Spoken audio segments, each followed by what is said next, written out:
modern metropolis. Here you'll find plenty of people, towering skyscrapers, and a commercial city. But it's not the most typical of places south of the Yangtze River. If you want to see that, you have to head on over to KUNSHAN. It's very close nearby, and there you'll have an excellent 2 or 3 day stay. And that's exactly why we're here today. I'm Yin, and welcome to Travelogue.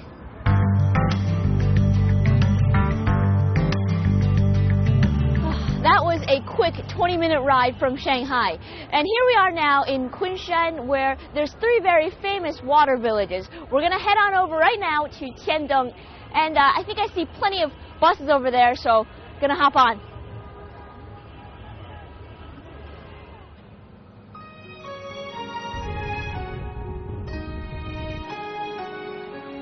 Ah, that's a little more like it. Stone bridges, flowing streams, and quaint houses along the waters. This is the typical scenery of the area just south of the Yangtze River, a region named Jiangnan in Chinese.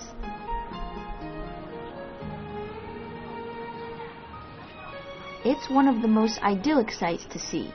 Kunshan's ancient water towns are places you might only have envisioned in your dreams, so villages like Zhouzhuang, Jingxi, and Tiandong need to be experienced with the heart.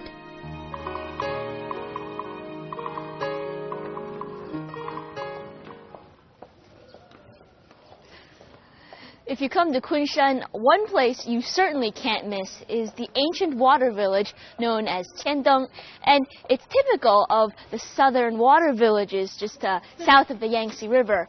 And besides the wonderful scenery here all around, one thing you should note is that many artists and literary scholars call this place home. In particular is the man who established the Kun opera.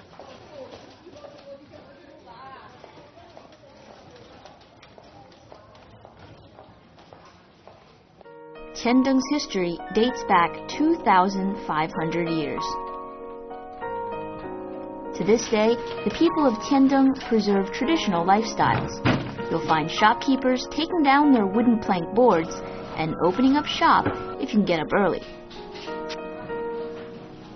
Before tourists get here, locals get ready for a brand new day. And being a water village, it's no surprise that water is deeply rooted in the culture of the village.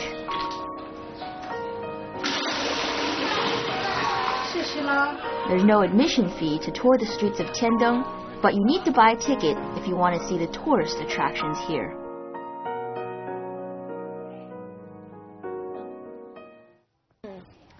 This is a strange shop here. You see, the counters are so high you can't even see any of the items for sale. Wonder what type of store this is. It's strange enough. There's a door over here.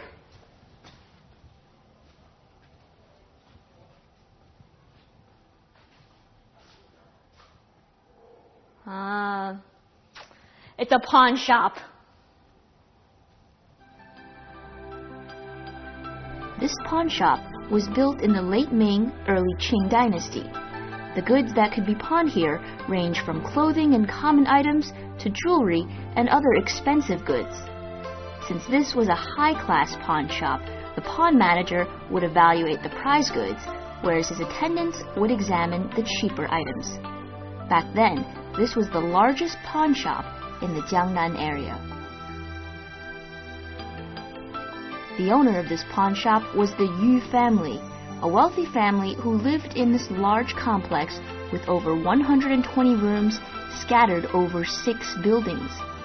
These are 6 vertically lined one after the next. So, as you walk deeper into the buildings, you can see different halls and the entire complexity of the residence. This was the living quarters of the elite.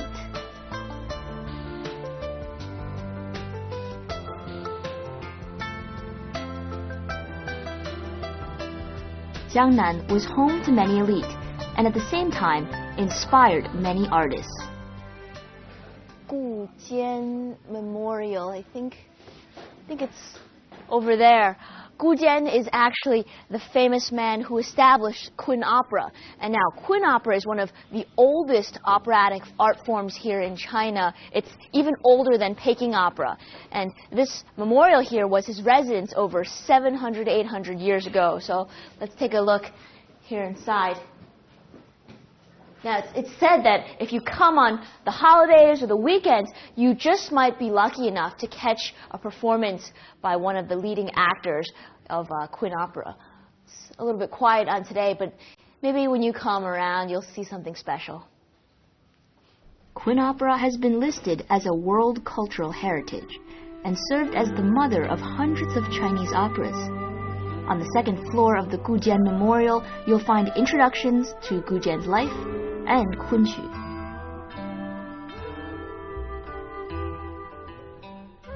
Besides Gu Jian, a famous Chinese philosopher, Gu Yanwu, is a Qiandong native.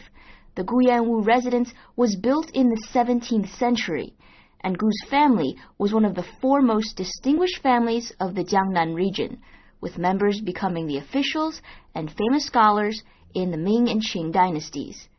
This residence was built in the typical early styles, and the garden in the back really resembles a miniature emperor's garden.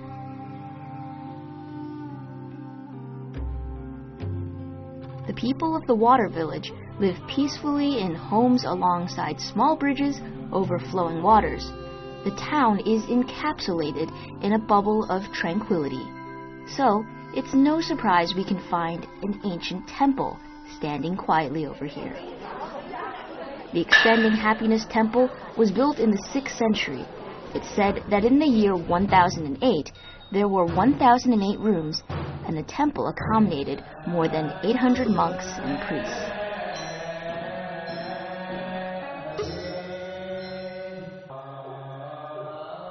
There's no better place than this water village for a temple, where we are swept away from the modern world to focus on the inner spirit.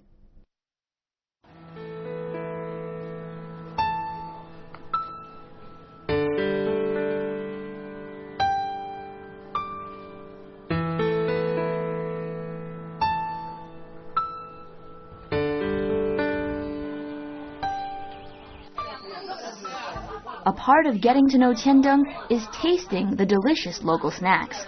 Shops can be found at virtually every corner, so be sure to give it all a try. You won't regret it.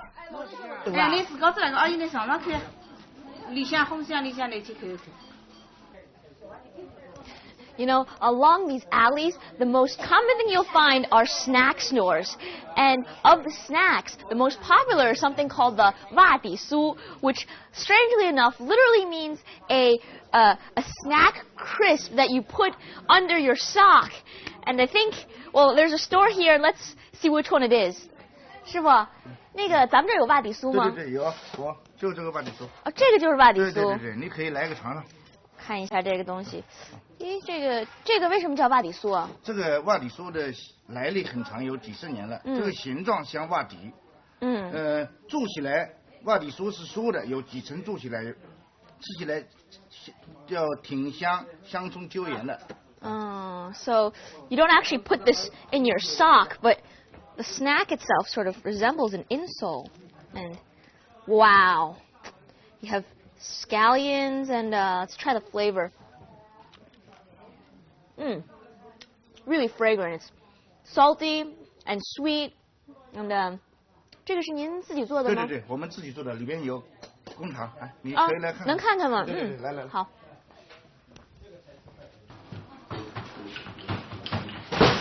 Like most stores here, this is a mom-and-pop shop, where everything is fresh out of the oven. If you're the curious type, you can even see them at work in the back, kneading dough, shaping the pastries, and baking it in the hot ovens. Every family knows how to make these local snacks, and the narrow alleys are filled with the fresh scent of wa di su.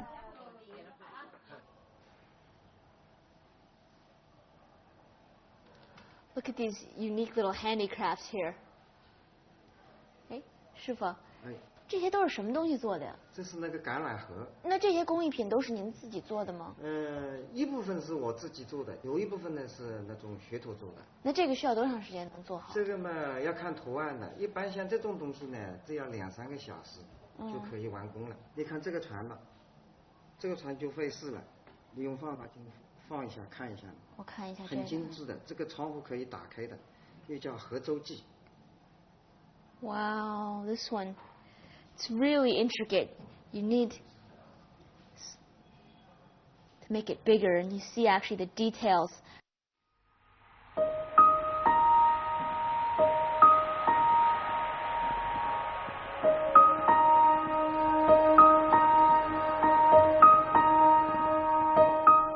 Tiandeng is not big, so a few hours may be all you need to see it all.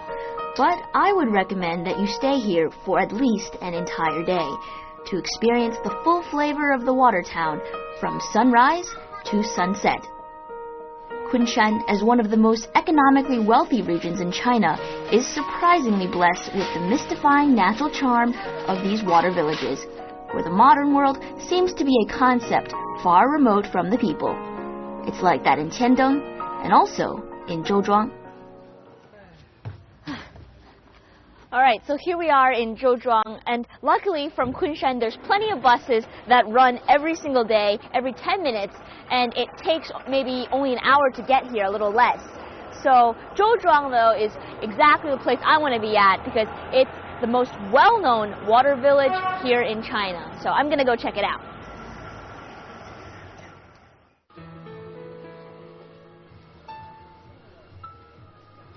Zhouzhuang is commonly referred to as the #1 water village in China, with around 900 years of history. The beauty of Zhouzhuang lies in her many scenic and historical sites, ancient bridges that link the whole town together, and the houses that were built according to the twists and bends of the rivers. Zhouzhuang is surrounded and divided by lakes and rivers, so it's no wonder it's been called the Venice of the East. Entrance into Zhouzhuang is now 100 RMB, which covers all the sites here. Once here, be sure to take the boat tour to get a view of the entire village. It's just 10 RMB per person, but you have to wait for the entire boat to fill up. Or you can rent the entire boat for 80 RMB. If you're lucky, the woman who navigates might also sing some local tunes.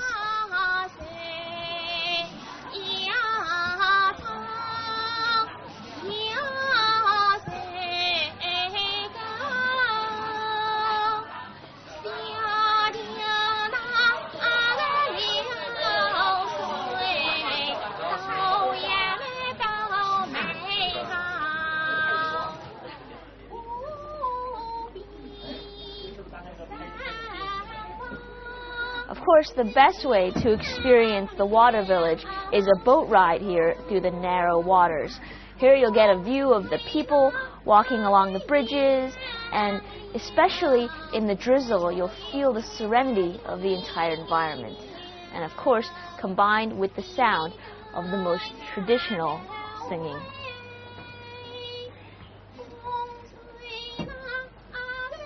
My favorite sight in Zhouzhuang is watching the drizzle on a breezy day. And chances are that you will just get a rainy day during your stay, as it comes and goes at any time in Jiangnan. So, always be sure to pack an umbrella. On days like this, the glistening stone pavements, black tiled roofs, and slightly perturbed water surface paint a particularly artistic picture.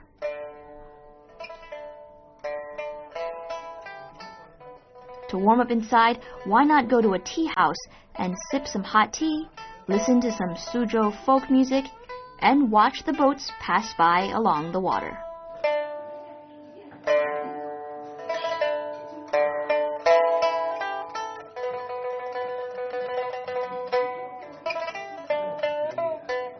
For some people, sitting by the water may sound like a waste of time, but in Zhouzhuang, nothing is more enjoyable. You can relax and watch the local people going about their daily business like they did hundreds of years ago.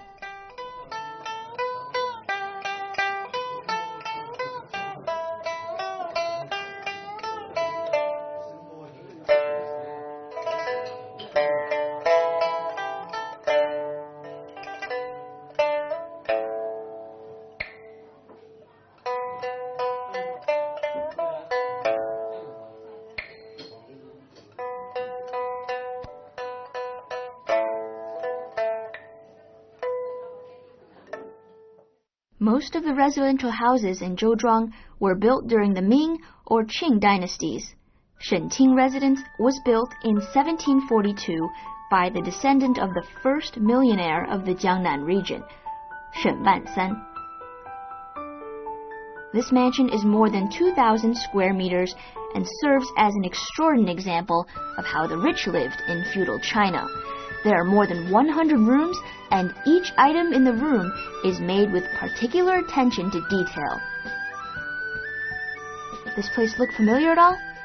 Well, Shenting has been used as the set for several Chinese movies. This is a pretty interesting view from upstairs. Just like back in the old days when girls would stand up here and get a little peek at the men who would come and try to court them. They weren't allowed to come face to face with these men, but they could get a little look through the corner of their eye. Pretty interesting.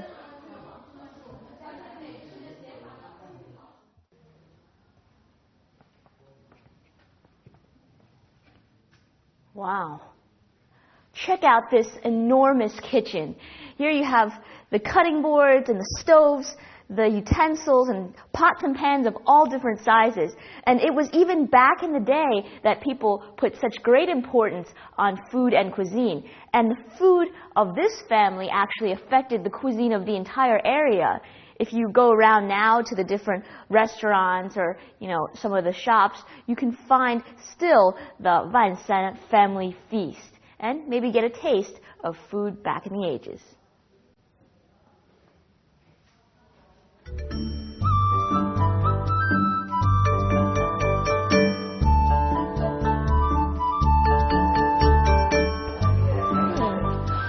Along this cultural street, a lot of things that you'll find are crafts, but in particular, it's these handmade crafts that appeal the most. And for instance, see this woman over here, she's making cloth and using this spinning wheel to make the items in her store. Let's take a look inside here.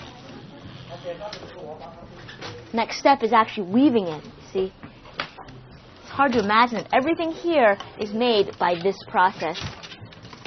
And back over here is a store with shirts and bags and children's clothing. You can see all sorts of that. Look at that. It's the local style. And although most people don't wear this anymore, some people still do, the elderly and maybe traditionals. 老板，我能看一下这件吗？好的，可以的。Okay. So you don't see many people on the streets with this, but I don't know. Maybe it does sort of would look good on me. Not quite sure about the taste. What do you think? Huh?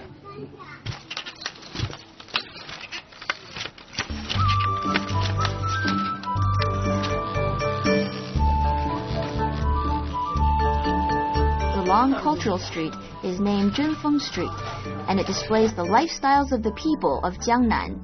Stores have been preserved from centuries ago, with craftsmen working in the traditional ways, to give visitors a better sense of what life in the water town was really like.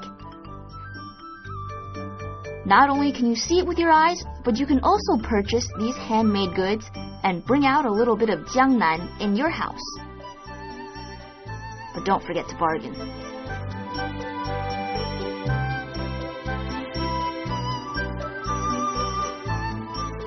Did you buy anything?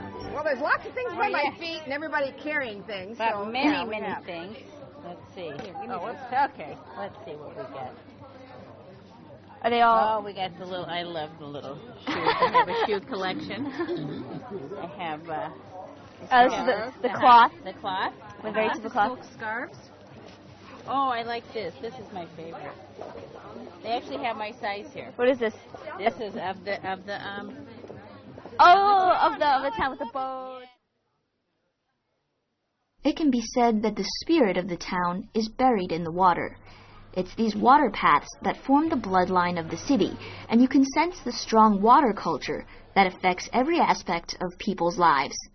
Whereas we have streets and roads, Zhouzhuang's streams are the main means of transportation. Jiangnan's weather is mild all year round, so it's a good tourist destination anytime. However, you have to dress warmly in the winter. Although the temperature is not low, the dampness makes the air feel chillier than it actually is. It's a really beautiful village and you should definitely go. Yeah, you have never seen anything like it.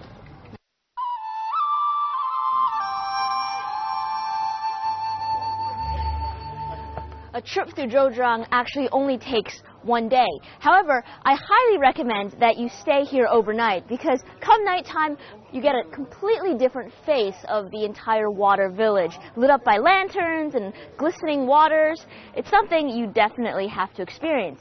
And luckily, there's one very unique inn. It's over there. It's right alongside the water and you get a perfect view of that. So let's go check out this fabulous place.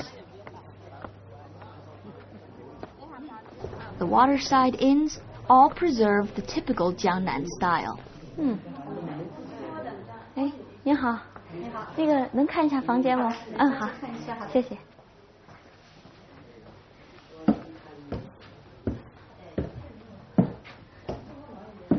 These are very old steps here, and you can see this room is quite dim, so you have to be very careful when climbing up.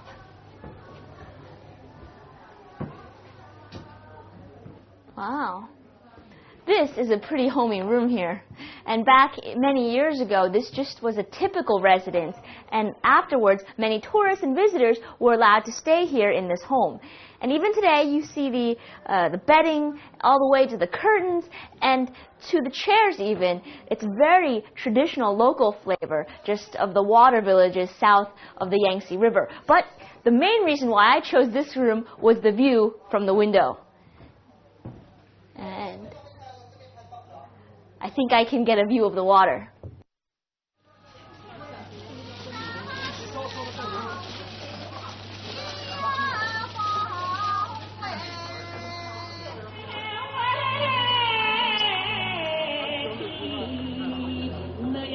To see Zhouzhuang's culture, you can catch the nighttime performance, Zhouzhuang's Four Seasons. This performance uses the natural landscape as the background for the show, and it depicts the traditional lifestyle of the people. The performance is divided into three parts. First, the water culture of Zhouzhuang, and includes fishing, singing, and the women who navigate the boats. The second part focuses on the Four Seasons, and the third on local culture. The 1.5-hour show is on every night at 8 p.m., and tickets are around 140 RMB per person.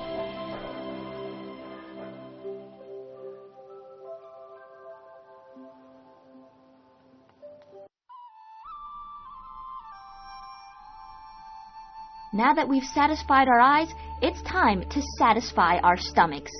If you have half a day, head to Yangchenghu. From Kunshan, there's a direct bus line that takes only 20 minutes. There, you can enjoy some of the most famous hairy crab.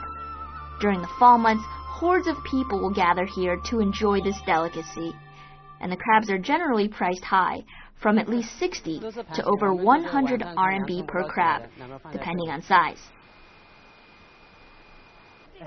And speaking of size, the crabs here are as big as 250 to 300 grams.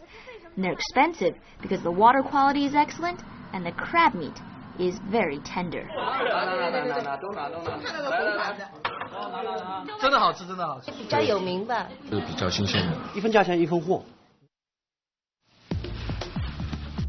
Although crabs are expensive, people don't hesitate to come here for a weekend retreat.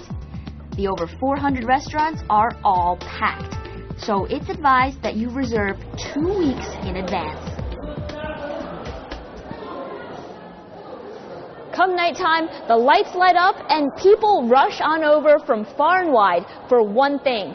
And that is to enjoy the local, very delicious crab. It's part of the culture here of Kunshan, just like the natural landscape and the local peoples. But there's only so much I can tell you, so you really have to come and experience it yourself. I'm Yin, and see you next time on Travelogue.